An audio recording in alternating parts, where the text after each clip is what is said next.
Eis que naqueles dias e naquele tempo em que mudarei a sorte de Judá e de Jerusalém, congregarei todas as nações e as farei descer ao vale de Josafá, e ali entrarei em juízo contra elas por causa do meu povo e da minha herança, Israel, a quem elas espalharam por entre os povos, repartindo a minha terra entre si. Lançaram sorte sobre o meu povo e deram meninos por meretrizes e venderam meninas por vinho que beberam. Que tendes vós comigo, Tiro e Sidom e todas as regiões da Filístia? É isso, vingança, que quereis contra mim? Se assim me quereis vingar, farei sem demora cair sobre a vossa cabeça a vossa vingança. Visto que levantastes a minha prata e o meu ouro e as minhas joias preciosas metestes nos vossos templos, e vendestes os filhos de Judá e os filhos de Jerusalém aos filhos dos gregos, para os apartar para longe dos meus limites. Eis que eu os suscitarei do lugar para onde os vendestes, e farei cair a vossa vingança sobre a vossa própria cabeça. Venderei vossos filhos e vossas filhas aos filhos de Judá, e estes aos sabeus, a uma nação remota, porque o Senhor o disse. Proclamai isto entre as nações, apregoai guerra santa e suscitai os valentes. Cheguem-se, subam todos os homens de guerra. Forjai espadas das vossas relhas de arado e lanças, das vossas podadeiras, diga o fraco, eu sou forte. Apressai-vos e vinde todos os povos em redor, e congregai-vos para ali, ó Senhor, faz descer os teus valentes. Levantem-se as nações e sigam para o vale de Josafá, porque ali me assentarei para julgar todas as nações em redor. Lançai a foice, porque está madura a seara. Vinde, pisai, porque o lagar está cheio, os seus compartimentos transbordam, porquanto a sua malícia é grande. Multidões, multidões no vale da decisão, porque o dia do Senhor está perto, no vale da decisão. O sol e a lua se escurecem, e as estrelas retiram o seu resplendor. O Senhor brama de Sião e se fará ouvir de Jerusalém, e os céus e a terra tremerão. Mas o Senhor será o refúgio do seu povo e a fortaleza dos filhos de Israel. Sabereis assim que eu sou o Senhor, vosso Deus, que habito em Sião, meu santo monte, e Jerusalém será santa. Estranhos não passarão mais por ela.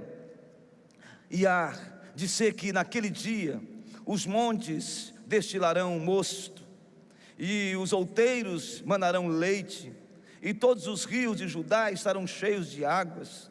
Sairá uma fonte da casa do Senhor e regará o vale de Sitim. O Egito se tornará uma desolação, e Edom se fará um deserto abandonado, por causa da violência que fizeram aos filhos de Judá, em cuja terra derramaram sangue inocente. Judá, porém, será habitada para sempre, e Jerusalém de geração em geração. Eu expiarei o sangue dos que não foram expiados, porque o Senhor habitará em Sião. Vamos orar, queridos. Obrigado, Senhor, pela sua palavra. Pedimos a sua intervenção, a sua iluminação. Pedimos, Deus, por santidade, por arrependimento. Pedimos, Deus, pela direção do seu Espírito. Ajuda-nos, ó Deus, nesta noite, para que compreendamos tão somente a sua palavra, e que a sua palavra seja poderosa sobre nós, para a glória do teu nome. Em nome do Senhor Jesus. Amém. Despertados para o dia do Senhor. Esse é o tema da mensagem de hoje, concluindo Joel capítulo 3. Concluindo o livro de Joel. Joel, conhecido como o profeta do Antigo Testamento na perspectiva do Pentecostes. Joel aqui está concluindo a sua mensagem. A mensagem que ele dá a ajudar a respeito de Judá a viver uma vida não distante de Deus, não uma vida dissoluta, uma vida irresponsável, uma vida alheia, uma vida sem de fato olhar para o Senhor, e esta era a realidade de Judá. E por causa disso, de um povo que tinha esquecido de Deus e colocado dentro do arraial de Judá ídolos e vivendo em idolatria, o Senhor então sentencia Judá com uma saraivada de gafanhotos e com um grande exército, de maneira iminente, viria sobre Judá, o exército assírio. Então o povo estava em crise, o povo estava sofrendo, e o Senhor então faz com que esse povo passe por essa disciplina, e diante da disciplina do Senhor, o povo se volta para Deus, o povo se arrepende, o povo reconhece o seu quadro de pecado, e então se quebranta, e começa a buscar o Senhor para ter uma vida de santidade. O resultado da vida de santidade e de arrependimento é que Deus então vem com provisão sobre Israel. Isto é uma visão muito clara de Judá. É a visão de Deus provendo ao seu povo diante da luta, da dor e do sofrimento. O Senhor agora iria transbordar, o Senhor iria restituir a honra, bens materiais, a identidade nacional a esse povo. Mas no capítulo 3, Joel não somente fala do presente, mas ele aponta para o futuro, o que há de acontecer nos últimos dias. Melhor, o que há de acontecer no último e grande, terrível dia, o dia do juízo. Por isso que esse texto, ele elucida para nós a visão daquilo que vai acontecer, não só no presente, da perspectiva do profeta, mas também no futuro. Por isso esse texto, ele é extremamente oportuno, e o tema também, porque esse tema já começa a mostrar que nós precisamos nos despertar para o dia do Senhor, a partir do versículo 1, dizendo assim: eis que naqueles dias e naquele tempo em que mudarei a sorte de Judá e Jerusalém. Versículo 14 do capítulo 3 diz: multidões, multidões no vale da decisão, porque o dia do Senhor está perto, no vale da decisão. Versículo 18 diz: e há de ser que naquele dia os montes destilarão mosto, ou seja, vinho novo, e os outeiros manarão leite, e todos os rios de Judá estarão cheios de águas. Sairá uma fonte da casa do Senhor e regará o vale de Sitim. O que ele está dizendo? É de que como igreja, e a nossa visão reformada é de que nós já estamos vivendo o grande dia do Senhor. Nós já estamos vivendo como igreja sinais, perspectivas, imagens que mostram que nós como igreja já estamos vivendo os sinais dos tempos, ou melhor, do último e do grande dia que virá. Mas certamente Joel está falando também de um grande dia. Naquele dia, naquele tempo, vai acontecer um juízo, um acerto de contas, uma prestação de contas. Vai chegar um dia onde Deus irá julgar vivos e mortos. É isso que o profeta está apontando para o povo de Judá, não somente aquele momento de concertos com Deus, mas o que viria e o que iria acontecer. E na inauguração da igreja, a gente pode entender isso claramente, porque a história não é cíclica. A história, irmãos, não são acontecimentos, eventos cíclicos, como se fosse uma espécie de um eterno retorno, a gente sempre voltando para um ponto. Não, irmãos, a história, ela é linear. A história, ela é linear. E quando você olha para a Bíblia, mostra claramente que há uma história da redenção, a história da salvação. Então, essa história, ela caminha para uma consumação, para um final, para um dia que será o point, onde eu e você estaremos face a face daquele que voltará, e o nome dele é Jesus Cristo. Por isso, e diante disso, o profeta faz revelações extraordinárias nesse texto. Primeiro, a pergunta que vem é: como Joel apresenta este dia final? Como o profeta apresenta o grande e terrível dia do Senhor? Como o profeta apresenta o juízo final? Em primeiro lugar, Joel faz e esclarece a Judá que o juízo do Senhor, que o dia do Senhor é dia de juízo. Então o grande dia, o terrível dia do Senhor é dia de juízo. Joel traz essa informação. Observe o versículo 2, por favor. Diz assim o versículo 2 do capítulo 3: congregarei todas as nações e as farei descer ao vale de Josafá, e ali entrarei em juízo contra elas, por causa do meu povo e da minha herança, Israel, a quem elas espalharam por entre os povos, repartindo a minha terra entre si. Versículo 12, observe por favor: levantem-se as nações e sigam para o vale de Josafá, porque ali me assentarei para julgar todas as nações em redor. É interessante que o profeta Joel chama atenção aqui para um vale, o vale de Josafá. Os irmãos sabem que Josafá significa o Senhor julga, mas ele fala de um vale da decisão. Esse vale da decisão, ou conhecido como vale de Josafá, hoje é conhecido como vale de Cedron.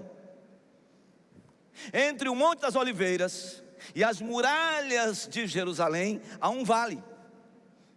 E nesse vale então é conhecido como vale de Josafá, e hoje conhecido como vale de Cedron, que é o vale da decisão.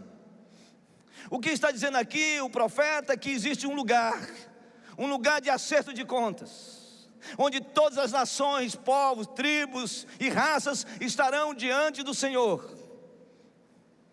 Quando da volta de Cristo Jesus, Ele vai julgar as nações. É óbvio, irmãos, que Joel não está falando claramente e especificamente de maneira literal a respeito daquele vale de Josafá.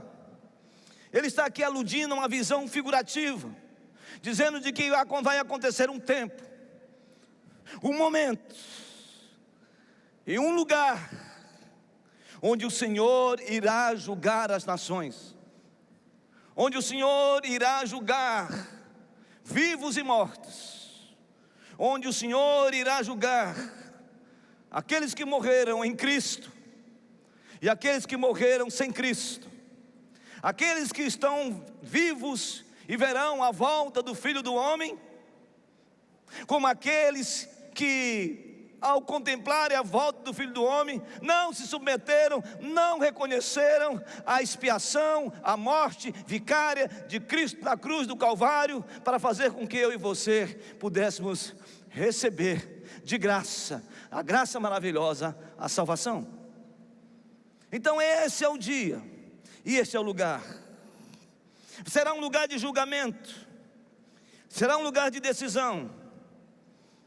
Assim, se o dia do Senhor é um dia de julgamento, vem uma pergunta: quem será o réu no tribunal de Deus? E qual será a acusação? O texto é claro, capítulo 3, versículo 2: congregai todas as nações e as farei descer ao vale de Josafá, e ali entrarei em juízo contra elas. Versículo 4: que tendes vós comigo, Tiro e Sidom, e todas as regiões da Filístia. Versículo 12: levantem-se as nações e sigam para o vale de Josafá, porque ali me assentarei para julgar todas as nações em redor. Versículo 19 do capítulo 3 ainda: o Egito se tornará uma desolação, e Edom se fará um deserto abandonado. Ou seja, o dia do juízo será inevitável.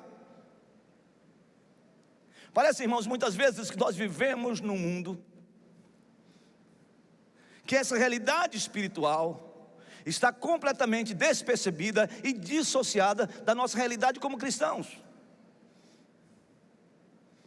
Esse texto está dizendo claramente de que vai acontecer um momento em que nós seremos julgados. Aqueles que morreram sem Cristo, ou aqueles que estiverem vivos e rejeitaram a Cristo, condenação eterna. Aqueles que morreram em Cristo, e aqueles que se renderam a Cristo na volta do Senhor Jesus, serão julgados por suas obras, mas estarão desfrutando das bênçãos do Senhor. Então, a pergunta que a gente precisa fazer aqui é: nós não estamos vivendo esses sinais, irmãos? Nós não estamos percebendo os sinais que estão à nossa frente? Quanta corrupção a nossa nação e as nações estão vivendo. Como é possível, irmão, pessoas, entidades, instituições, governo usurpar até mesmo a aposentadoria dos idosos? Como pode, irmãos, o nível de violência que estão nas ruas da nossa cidade, o nível de homicídio, o nível de suicídio, o nível de pedofilia, que onde as pessoas perderam a capacidade, a sensibilidade e o seu caráter diante de uma criança, fazendo com que essa criança seja violada fisicamente, emocionalmente? Será, irmãos, que quantas pessoas estão vivendo um tempo de miséria? Como, irmãos, é possível guerras e sobre guerras que nós estamos vendo? Eu não estou aqui sendo alguém fatalista ou alguém dizendo de que esta é a realidade por causa disso. Jesus está voltando. Não, Jesus está voltando por causa de todos os sinais. Mas quando a gente olha para guerras e terremotos, inundações, isso tudo revela um quadro sísmico real da realidade de que Jesus está para voltar, para julgar as nações. Como pode, irmãos, milhares de crianças sendo massacradas e morrendo de fome nas guerras que nós estamos vendo? Como pode, irmãos, ignorarmos que esta é uma realidade que nós estamos vivendo? E todas as nações e povos e raças e tribos serão julgados e julgadas por causa disso. Ele descreve isso. Nesse dia Deus trará juízo inevitável para os ímpios, impiedosos, impuros, insensíveis, gélidos espiritualmente, indiferentes a Deus, idólatras, apóstatas. Deus irá sentenciá-los todos à morte eterna. Mas também esse dia será um dia de glória para o povo de Deus. Será dia de luz para uns e trevas para outros. Segundo lugar, Joel descreve a causa do juízo. Ele fala sobre o juízo e o lugar que vai acontecer o juízo. Mas agora ele descreve a causa do juízo. Qual a acusação que levou essas nações ao banco dos réus? O tribunal de Deus. Joel então escreve uma peça de acusação no direito penal, algo forense. Joel aponta para a condenação do ímpio, que será, e aí ele faz a abordagem. Primeiro, implacável. Será implacável. Capítulo 3, versículo 2 diz: entrarei em juízo contra elas, por causa do meu povo e da minha herança, Israel, a quem elas espalharam por entre os povos, repartindo a minha terra entre si. Versículo de número 4 do capítulo 3: é isso vingança que quereis contra mim? Visto que levaste a minha prata e o meu ouro e as minhas joias preciosas, metestes no vosso templo e vendeste os filhos de Judá e os filhos de Jerusalém aos filhos dos gregos, para os apartar para longe dos meus limites? Versículo 7 do capítulo 3: os suscitarei do lugar para onde os vendestes, e farei cair a vossa vingança sobre a vossa própria cabeça. Versículo 13, observe do capítulo 3: lançai a foice, porque está madura a seara, vinde, pisai, porque o lagar está cheio, e os seus compartimentos transbordam, porquanto a sua malícia é grande. Versículo 19: por causa da violência que fizeram aos filhos de Judá, em cuja terra derramaram sangue inocente.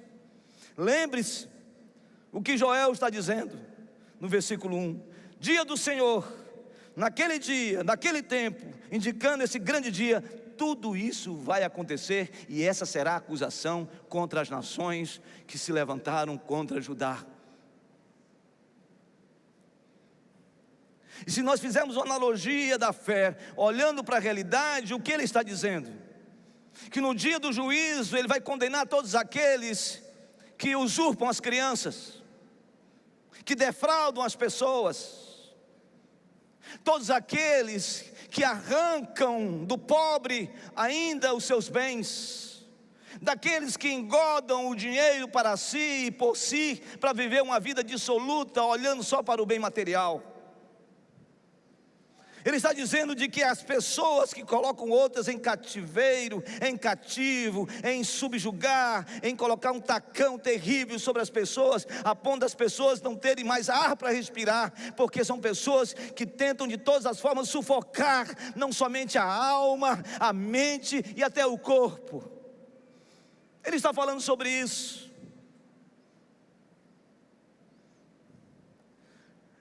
O que o texto está dizendo é que não haverá lugar seguro, onde os homens encobrem refúgio ou pousam de se esconder da ira daquele que se assenta no trono. Eu quero que você abra a sua Bíblia em Apocalipse capítulo 6, versículo 12, e observe o que está escrito na palavra do Senhor. Apocalipse capítulo 6.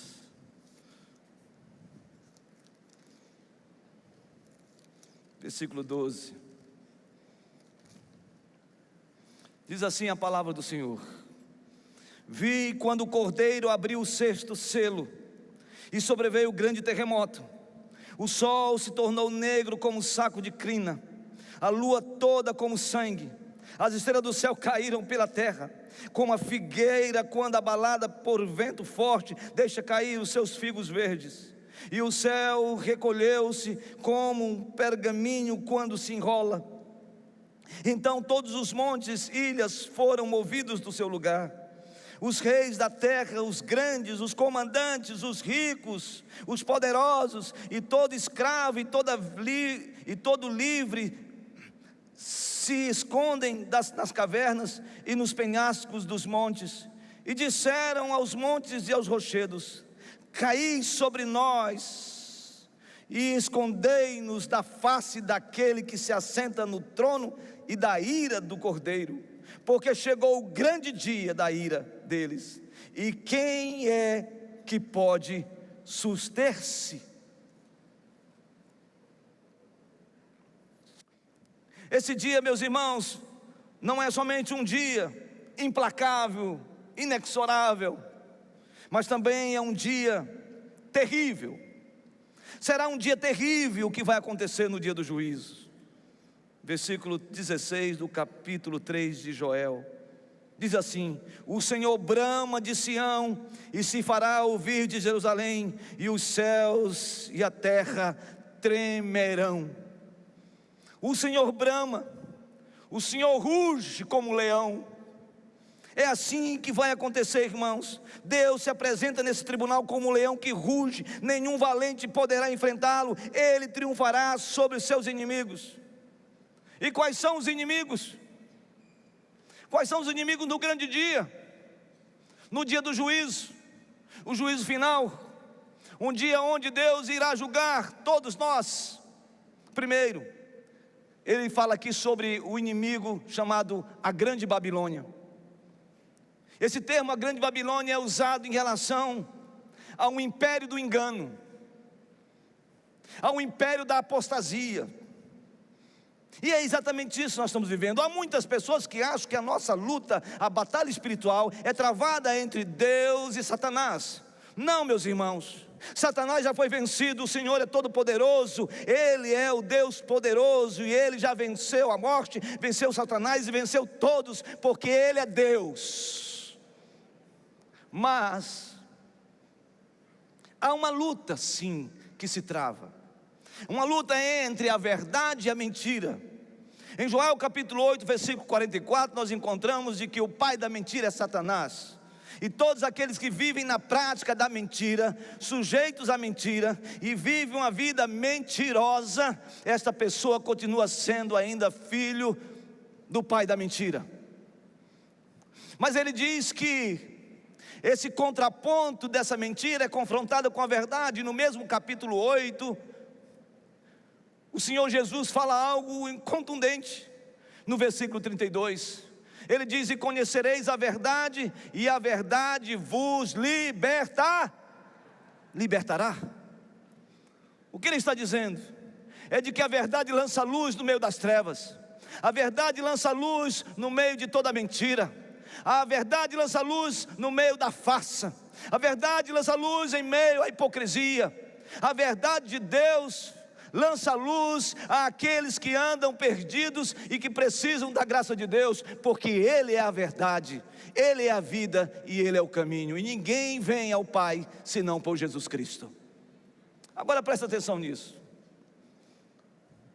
Em Apocalipse capítulo 18, versículo 12, diz assim: depois dessas coisas, vi descer do céu outro anjo, que tinha grande autoridade, e a terra se iluminou com a sua glória. Então reclamou com potente voz, dizendo: caiu a grande Babilônia, e se tornou morada de demônios, covil de toda espécie de espírito imundo. No grande dia, no dia do Senhor, no dia do juízo, a grande Babilônia, o império enganoso, o império da apostasia vai cair, e o Senhor Todo-Poderoso, esse anjo do Senhor, o potente e poderoso, ele vai dizer: caiu a grande Babilônia, porque o Senhor venceu. Qual é o outro inimigo que ele vence? O falso profeta será derrotado, e também o anticristo. Ambos representam o poder do mal e imposição à fé cristã. Então o anticristo e o falso profeta são inimigos que vão tentar de todas as maneiras opor-se à sua caminhada cristã. Ele irá colocar você num estado de que há uma necessidade de ter discernimento espiritual, para sabermos quem é o anticristo, para sabermos quem é esse grande profeta, ou esse falso profeta. É importante percebermos isso. Eles serão destruídos pela manifestação da vinda de Cristo, e ambos serão lançados no lago de fogo. Apocalipse capítulo 19, versículo 20 diz assim: mas a besta, que besta é a mesma também com relação ao anticristo, viu, meus irmãos? Mas a besta foi aprisionada, e com ela o falso profeta, que com sinais feitos diante dela, seduziu aqueles que receberam a marca na testa, e os adoradores da sua imagem. Os dois foram lançados vivos dentro do lago de fogo que arde com enxofre. Então o Senhor Deus vai prevalecer sobre a grande Babilônia, vai prevalecer sobre o anticristo, a besta e o falso profeta.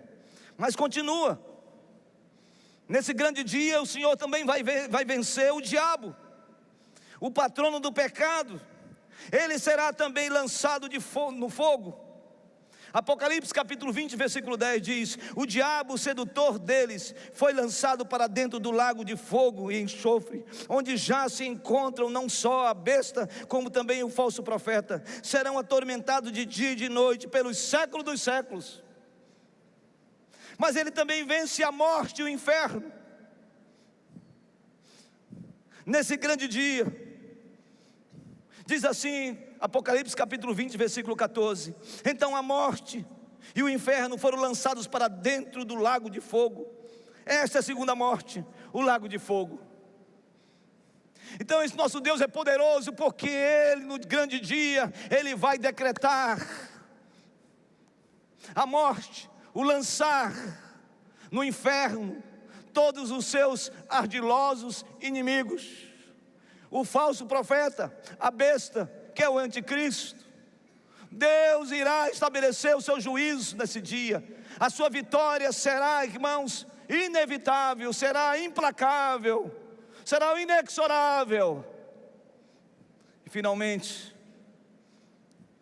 Ele vai ajuizar os ímpios. A palavra ímpio significa não puros, pessoas impuras, pessoas que andam nesta vida sem ainda ter tido um encontro real, ou serem encontrados pela graça maravilhosa, a graça irresistível. E aí, essas pessoas, todos eles, todas elas, cujos nomes não foram encontrados no livro da vida, serão igualmente condenados ao fogo eterno. Todo ímpio que rejeitou a obra vicária de Cristo, que rejeitou o Senhor Jesus Cristo, que rejeitou a salvação mediante a graça, a benignidade de Deus sobre sua vida, todos eles, os mortos que morreram sem Cristo, e os que vivem e que verão a volta de Jesus, todos esses não terão os seus nomes no livro da vida. Não terão seus nomes no livro da vida. Apocalipse capítulo 20, versículo 15 diz assim: e se alguém não for achado inscrito no livro da vida, esse foi lançado para dentro do lago de fogo. Presta atenção nisso aqui que eu vou falar para você. Essa palavra é uma palavra muito dura, é uma palavra de juízo. Mas o desejo do meu coração é que ninguém aqui saia ignorante a respeito dessas coisas. Se você, meu irmão, minha irmã, ainda não teve de fato um momento de ser encontrado por Cristo Jesus, faça-o logo. Arrependa-se,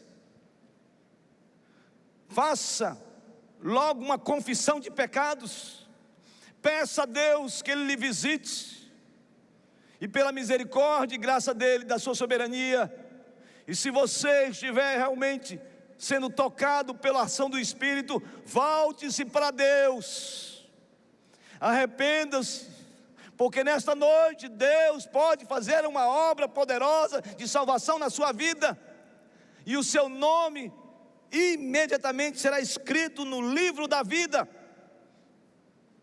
Mas não saia daqui sem essa convicção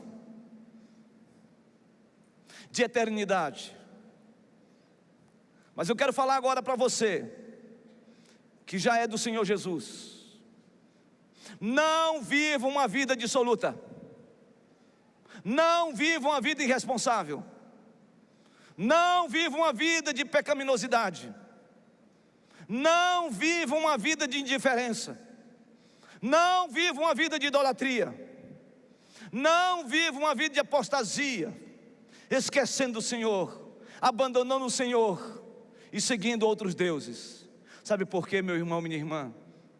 Porque se há algo importante nos dias de hoje, é que nós precisamos urgentemente nos santificar.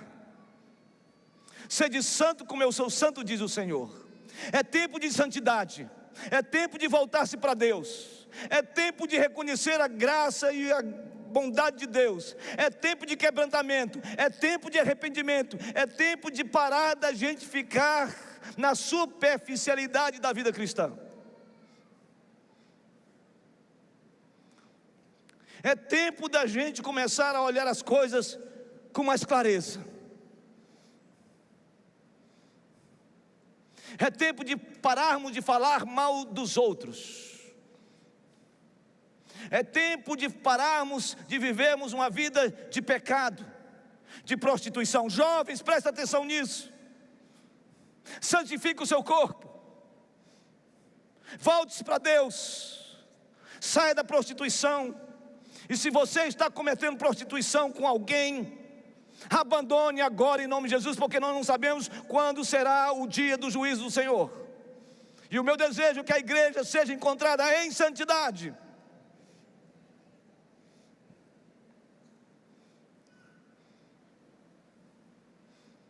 Se você está adulterando, pare de adulterar, porque se você não parar, Deus vai parar com você. Ele vai levantar a saia e você será desmascarado diante das pessoas. Prepare-se para o grande dia do Senhor. O dia está próximo. O dia está próximo. Não fique com aquele sentimento de eu preciso trabalhar para acumular mais riquezas. É bênção, irmãos, receber a prosperidade de Deus. Mas se você em si mesmasse somente pelos bens materiais e acumular, achando de que isto é o que te faz feliz, você está completamente equivocado, meu amado, minha amada. Sabe por quê? Porque Jesus disse que um homem, um fazendeiro, ele construiu um silo, um celeiro, e depois ele pegou a sua grande colheita e juntou essa colheita dentro de um silo, de um celeiro. E ele então disse, diante de tudo que ele tinha, das suas posses: arregala-te, ó minha alma. O Senhor Jesus disse: louco, louco, hoje mesmo te pedirão a tua alma.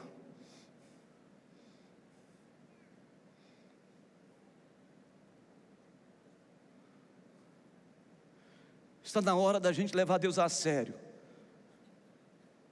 Está na hora da gente se preparar para esse dia, porque o dia pode ser hoje. Eu preciso casar, santifica a tua vida. Eu preciso ter prosperidade, santifica a tua vida. Eu preciso continuar avançando nos meus estudos, louvado seja Deus, continua santificando a tua vida. O que eu estou dizendo não é para que você abandone tudo isso. O que eu estou dizendo é prioridade, meu irmão. Qual é a prioridade da sua vida? A prioridade da sua vida é o Senhor. E se tem um homem, se tem uma mulher, se tem algum tipo de coisa que está impedindo de você viver uma vida de santidade, em nome de Jesus, rompe com tudo isso e olha para Deus, porque Jesus está voltando.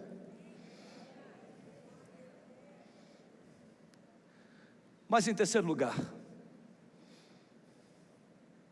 Joel revela que enquanto Deus traz juízo sobre as nações, porque Ele está tratando das nações em volta de Judá, Joel fala que o Senhor providencia restauração para o seu povo.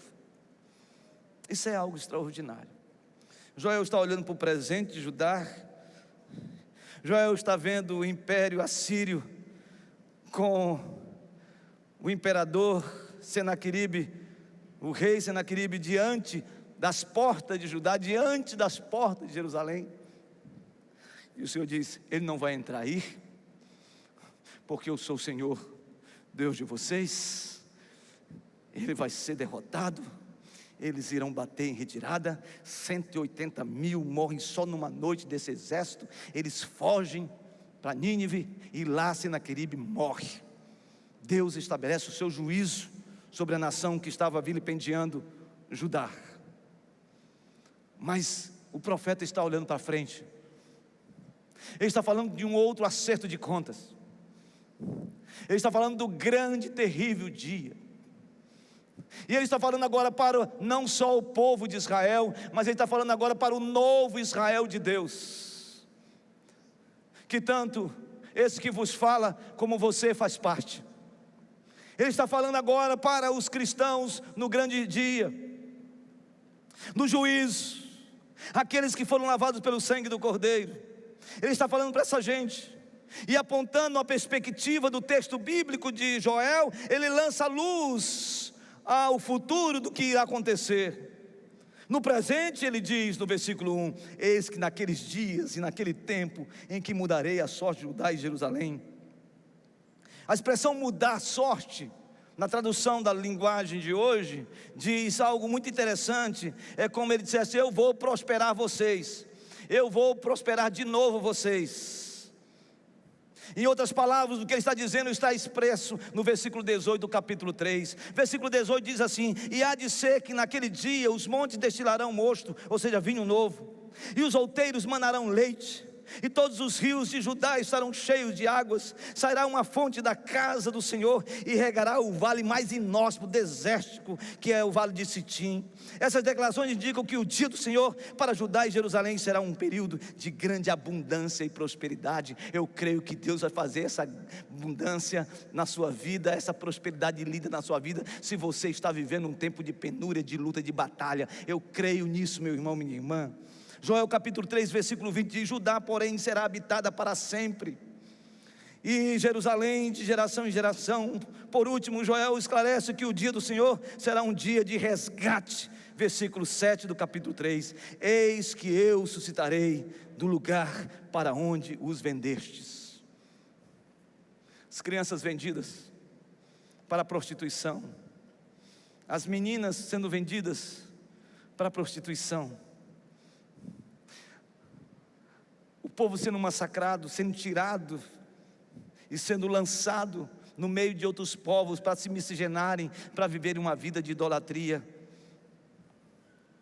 Tudo isso ele diz: eu vou resgatar vocês, eu vou tirar vocês das mãos do ímpio, do exército. É assim que Deus vai fazer conosco, e foi assim que Deus fez conosco na cruz do Calvário. A nossa realidade era de estarmos mortos nos nossos delitos e pecados. A nossa condição era de morte eterna, de pena de morte. Mas o texto diz que Ele deu vida. O que Ele está dizendo? Eu vou arrancar vocês das entranhas do inferno, eu vou arrancar vocês das garras do diabo, eu vou tirar vocês do lugar mais terrível e vou colocar vocês na minha maravilhosa luz. É isso que Ele está dizendo, é isso que Ele está falando. É isso que aconteceu na cruz do Calvário. Quando Jesus Cristo morreu na cruz do Calvário, o seu sangue foi vertido, Ele estancou toda a área, toda a ação do inferno contra a minha vida e contra a sua vida. Quando Ele disse está consumado, tetelestai, Ele disse está pago. Você não precisa mais viver uma vida de dívida com as forças do mal, você não precisa viver uma vida mais com dívidas em relação a alguma coisa que alguém fez com você. Você é livre, meu irmão, porque foi na cruz do Calvário que o Senhor Jesus comprou você e a mim. Ele está falando sobre isso, mas Ele está apontando para o futuro. E para o futuro, o que me chama a atenção é que a gente chega à conclusão de que esse grande dia a igreja está vivendo, porque foi o tempo em que a igreja experimentou a inauguração do derramar do Espírito Santo. Então nós já estamos vivendo o dia do Senhor. Sim, a igreja já está vivendo o tempo do Senhor, mas no grande e terrível dia, o dia final, o último dia, nós teremos algumas coisas maravilhosas e lindas que eu preciso compartilhar com aqueles que foram lavados pelo sangue do Cordeiro. Primeiro, irmãos, nós veremos a volta do Senhor Jesus. Nós veremos a volta do Senhor Jesus visivelmente, irmãos. Você lembra de Atos capítulo 1, versículo 8, 9, 10 e 11, quando o Senhor estava no Monte das Oliveiras, quando Ele estava prestes a ser assunto aos céus, com o seu corpo glorificado? Vocês lembram, irmãos, que Jesus Cristo disse aos discípulos: mas recebereis poder ao descer sobre vós o Espírito Santo, e sereis minhas testemunhas, tanto em Jerusalém, Judeia, Samaria e até aos confins da terra? Vocês lembram que o anjo do Senhor disse quando Jesus começa a ser assunto em meio às nuvens? Ele diz assim, irmãos: varões galileus, por que estáis olhando para as alturas? Esse Jesus que dentre vós foi assunto ao céu, virá do modo como viste subir. Vai chegar o dia em que nós veremos a volta do Filho do Homem. O Filho do Homem virá, irmãos. O Filho do Homem virá. de maneira visível. Diz a palavra de Deus em Mateus 24, versículos 27. Porque assim como o relâmpago sai do oriente e se mostra até o ocidente, assim será a vinda do Filho do Homem. Aleluia. Apocalipse capítulo 1, versículos 7 e 8. Eis que vem com as nuvens, todo olho verá. Eu sou o alfa e o ômega, diz o Senhor Deus, aquele que é, que era e que há de vir, o Todo-Poderoso. Vai ser assim, irmãos. Vai ser um riscar no céu. E aqueles que são de Cristo, que foram alcançados pela maravilhosa graça de Deus, foram alcançados pela bondade de Deus, já com os corpos revestidos em incorruptibilidade, eles estarão diante do Cordeiro, eles verão o Cordeiro. Ah, irmãos, e aqueles que morreram em Cristo também contemplarão no dia da volta do Senhor. Essa volta será inesperada. Paulo, escrevendo a sua carta, primeira carta aos Tessalonicenses, no capítulo 5, versículo 2, 1 e 2, ele diz: irmãos, relativamente aos tempos e às épocas, não há necessidade de que eu vos escreva, pois vós mesmos estáis inteirados com precisão de que o dia do Senhor vem como ladrão à noite. Será algo muito repentino. Nós precisamos estarmos preparados para isso. Vai ser um momento que alguns estarão dormindo, outros acordados, outros fazendo coisas, outros trabalhando. Será um dia como esse, mas vai haver um trovejar dos céus, e subitamente, assim como um ladrão que entra numa casa e de maneira furtiva leva tudo de maneira inesperada, assim também será o dia do Senhor. Não confunda, Jesus não está sendo confundido com ladrão, mas a maneira pela qual vai acontecer será desta forma. Mas ele também virá extraordinariamente. E aí, irmãos, está a maior palavra célebre, contundente a respeito da volta de Jesus. Apocalipse capítulo 19, versículo 11 diz: vi o céu aberto, e eis um cavalo branco, o seu cavaleiro se chama Fiel e Verdadeiro, e julga e peleja com justiça. Os seus olhos são chama de fogo, na sua cabeça há muitos diademas, tem um nome escrito que ninguém conhece senão ele mesmo. Está vestido com um manto tinto de sangue, e o seu nome se chama o Verbo de Deus. Seguindo-nos os exércitos que há no céu, montando cavalos brancos, com vestiduras de linho finíssimos, branco e ouro. Sai da sua boca uma espada afiada, para com ela ferir as nações, e ele mesmo as regerá com cetro de ferro, e pessoalmente pisa o lagar do vinho do furor da ira do Deus Todo-Poderoso. Tem em seu manto e na sua coxa um nome escrito: Rei dos Reis e Senhor dos Senhores. Você sabe o que significa isso? Será o grande dia do Senhor. 1 Tessalonicenses capítulo 4 elucida isso, e Paulo ilustra isso, quando ele fala à igreja de Tessalônica dizendo: eu quero aqui tratar algo com vocês, meus irmãos, que vocês precisam entender, porque aqueles que dormem no Senhor, aqueles que morreram no Senhor, quando da volta do Filho do Homem, terão os seus corpos revestidos de incorruptibilidade. E aqueles que estarão vivos, transformados em Cristo Jesus, alcançados pelo próprio Cristo, esses também terão seus corpos transformados, revestidos de incorruptibilidade.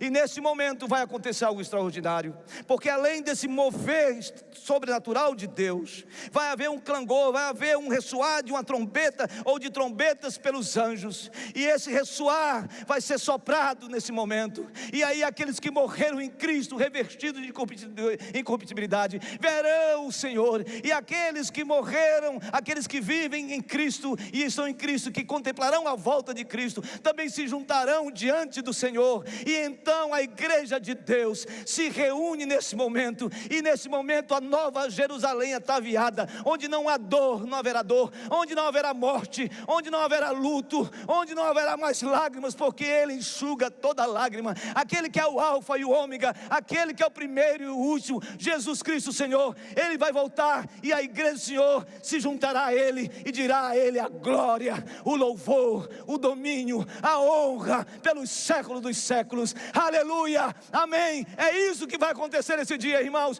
para aqueles que foram lavados pelo sangue do Cordeiro.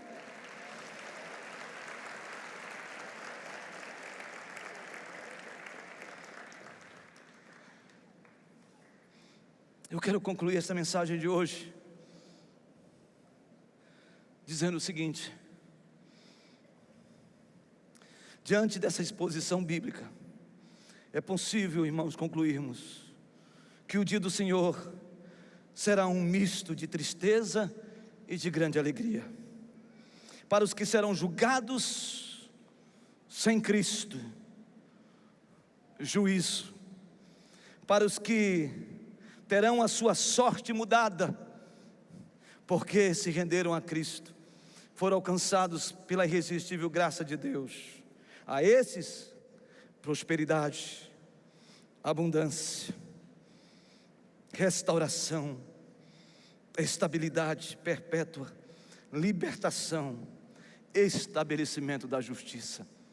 Meus irmãos, que na volta do Senhor Jesus, sejamos todos encontrados em Cristo Jesus, e que assim a igreja continue caminhando para esse grande dia, porque esse dia para a igreja será um dia de vitória, porque o inimigo já estará vencido, porque ele já está vencido, e mais ainda, nós poderemos continuar dizendo: em Cristo Jesus, nós somos mais do que vencedores. Louvado seja o nome do Senhor, que o seu nome já esteja no livro da vida. Deus abençoe a igreja nesta noite, para a glória dele. Amém.